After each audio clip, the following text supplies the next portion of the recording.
ត្រូវការជ្រើសរើសកម្មកររោងចក្រ Mango Sri Garment Cambodia ត្រូវការជ្រើសរើសផ្នែកអ៊ុតផ្នែកវេចខ្ចប់ផ្នែកពិនិត្យគុណភាពជាច្រើនអ្នកបន្ទាន់អត្ថប្រយោជន៍ដែលកម្មករនយោជិតទទួលបានប្រាក់ខែគោល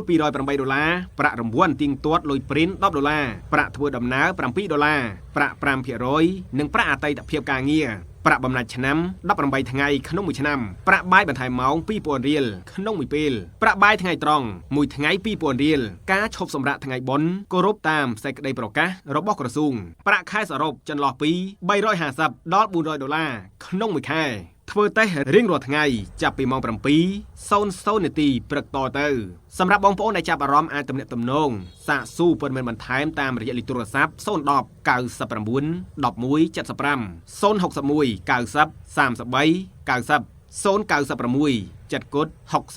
994សាកសួរបានក្នុងម៉ោងធ្វើការអាស័យដ្ឋានសង្កាត់ស្ទឹងមានជ័យខណ្ឌមានជ័យរាជធានីភ្នំពេញ